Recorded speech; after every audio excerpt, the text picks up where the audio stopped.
Mm. You're listening to Women's Issues, Women's Voices on 89.5 FM, KOP in Columbia. I'm your host, Corri Flaker Fraser. Women's Issues, Women's Voices is a feminist talk show with a rotating group of hosts who offer a platform for women to share stories, discuss political issues, and offer concepts to expand the perceptual lens. On the last Friday of every month, Vic Day and I co-host the Goddess Hour. In these episodes, we explore divine feminine archetypes through embodiment, meditation, stories, and more. In this episode, we're talking about Kwan Yin. We're continuing the conversation from our previous episode where we talked about the soft qualities of Kwan Yin and how they can be beneficial for extending compassion to others as well as ourselves. Now, to summarize our last episode in one or two sentences, I'm quoting covenofthegoddess.com. And in it, they say, Kwan Yin is one of the most universally beloved of deities in the Buddhist tradition. Her name, in short, is Quan Shi Yin, which means observing the sounds of the world. In modern times, we see Kwan Yin as a beautiful white-robed woman wearing necklaces of royalty. In many images, she is depicted carrying the pearls of illumination granted from the creatures of Mother's Sea. In her right hand, she may hold a water jar containing the waters of life, or may be pouring the healing waters from a vase. With this water, devotees and all living things are blessed with the physical and spiritual peace. In her left hand, she holds a willow branch, a shaft of rice, or a bowl of rice seed as a metaphor for fertility and sustenance. And listeners, I just want to let you know about the realness of community radio. This is Corri's co-host Vic Day. And so you might be hearing some noise in the background. I am, if you watch this on YouTube, you'll see that I'm sitting outside. And so you may be hearing the cicadas. Close the door. In Corri's house, there's a little bit different wildlife. Yeah. And so pre-recording this at home, sometimes you have, children, pets, insects. So we welcome you into our very live, very real studio. Right, exactly. It's one of the things I love about KOPN is, that it's real people, all of us are, most of us are volunteers. There's a few paid professionals, but most of us are volunteers. Yeah. Right? The real thing. And it's nice to be able to have a little window into people's realness because we aren't always polished. We can't be. No. Yeah. So I think that's so appropriate for Kwan Yin. Yeah. Right? And going back to, go ahead. I was just going to say, because this morning I looked it up, and every time I look this up, it like catches my brain, because I'm like, okay, so what does the word compassion, like, what does it come from? What is its root meaning? And I'm always surprised because it means with suffering. And that word passion in its original form was about like the feeling of suffering. And and how, like, and I think about in Buddhism, like the difference between pain, which is something that is involuntary, and suffering, which is something that we really create. Do you know what I'm talking about, right? And so it's like, and if you listen, folks, if you listened to us last time, or if you're watching this on YouTube, I can just tell you that, I've struggled with the deity, the archetype of Kwan Yin, because of this idea of someone who will take on all the world's suffering, or who will, stop her own enlightenment because of the world's suffering. But I've really been uh, meditating and changing that around to, I mean, just like that, these things in our life that happen, and can we let them happen even though they're uncomfortable without them being suffering? You know, that we don't have, we can let that go. We can Yeah. give that to Quan Yin, right? Yeah. And last time we were also talking about softness and Mhm. how there's an ease to being soft Mm. and there's a flexibility to being soft too. And if you have these rigid rules all the time Mm. and these hard ways of doing things, Mhm. there will be suffering. Yeah. Yeah. And Yeah. as I just read that little blurb there from covenofthegoddess.com, I noticed that she's a water bearer. That's something that hadn't really come Mm. in for me. But she's holding the water, she's holding the chaff of rice, and the rice needs the water, and she needs the water too. Like she can't just, when she pours it all out, like she's got to find some kind of way to re Mm. regenerate the water. So it's a very watery symbol. And then I think about transitions and being soft and how water is can take on any form. It can be solid, it can be liquid, it can be a gas, and it's Mhm. just ever changing in between the state of those things. Especially, you know, here in Missouri, we can feel how, especially in the summertime, like air is not just air. It's actually, it's carrying all that humidity. I mean, that's Hmm. what that is.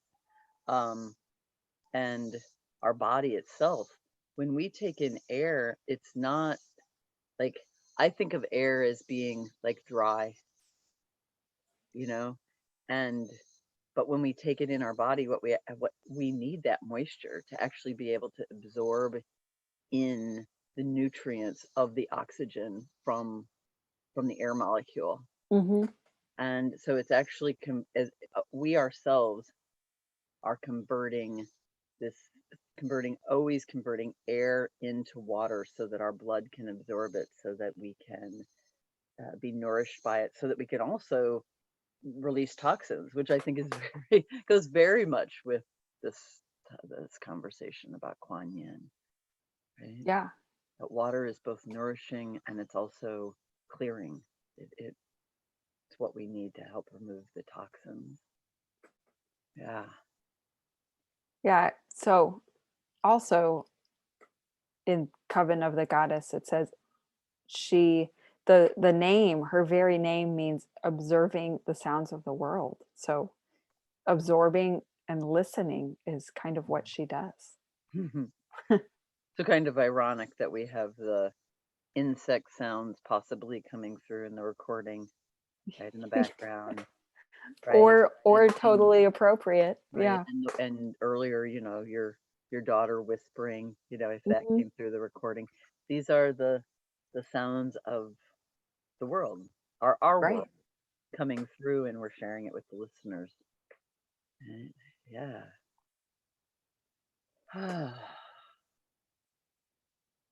So I'm thinking about keeping our cup full Mhm. and how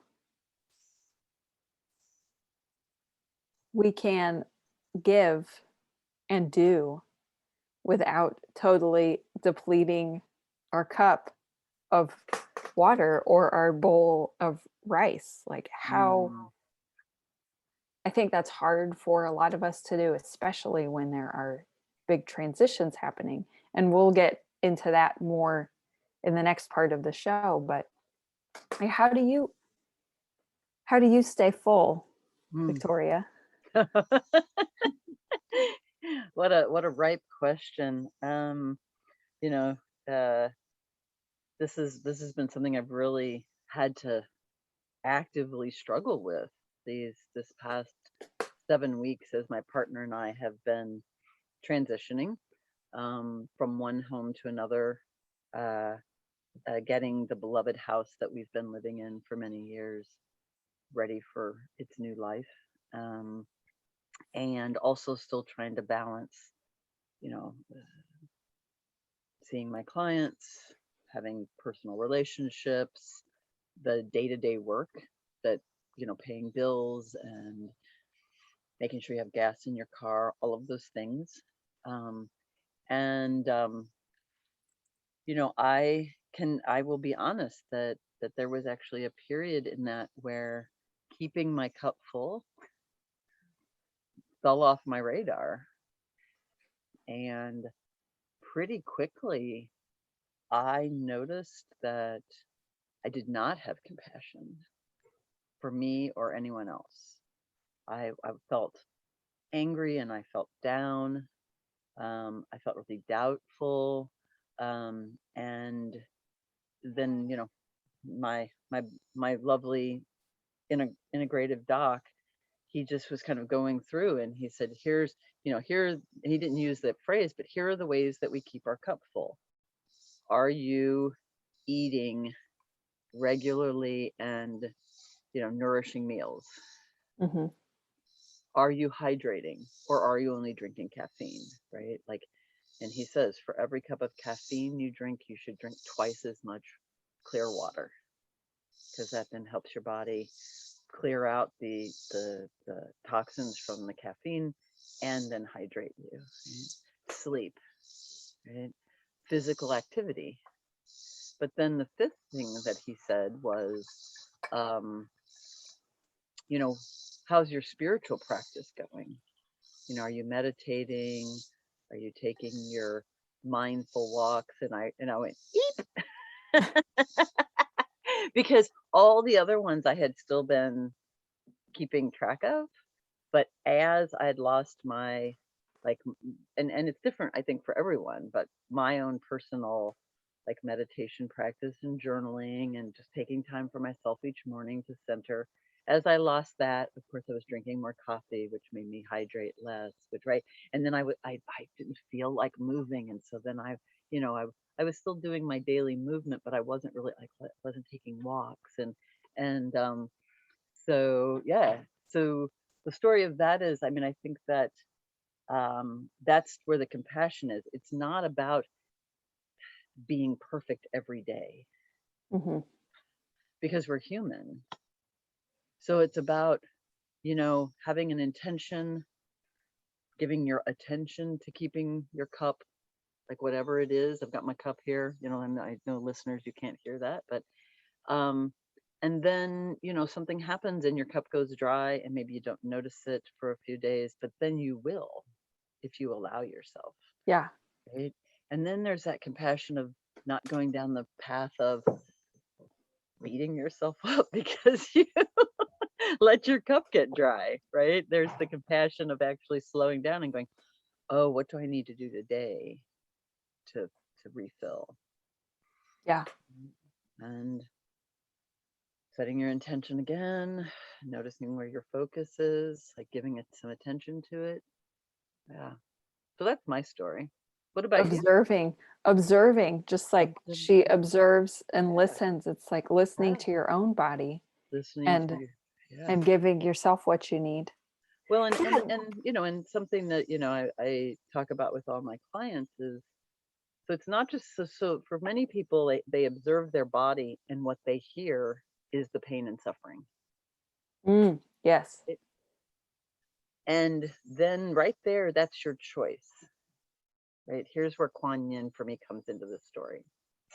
You can judge yourself and judge the pain and keep trying to push through and right and just and not slow down, or you can say, wow, like, I feel stiff, this hurts, how can I tend to myself, how can I be with the suffering, right, without adding to it.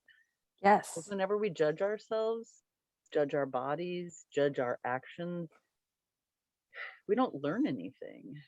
But if Right. we can, and that's, and this is another one. I mean, I'm not there. I'm a baby Buddhist, right? So I mean, if there's definitely someone out there who has studied Buddhism and wants to uh, connect with us, we'll definitely give you the information, because I would love to know more from somebody who's like truly practicing Buddhist. But that there's a difference between judgment and discernment, right? Judgment is when you're saying like how you've done this wrong, how you've messed up, how you've screwed it up, right? And discernment is like, oh wow, the choices I've made recently have led me to this point. How can Right. I shift? How Yeah. can How I can I have support? compassion? Mm-hmm. Right? How can I allow support to myself? Yes. And so, yeah, so that's how I feel like keeping my cup full is this, it's a flow, right? Give out, take back in, Yeah. observing, right? Yeah. Recognizing and being aware of when you need it. Yeah. Yeah. Yeah. Oh, I was thinking now would be a good time to take a break with a song about a a ethereal song Mm, called Prayer to Kwan Yin. So let's take that break right now. okay.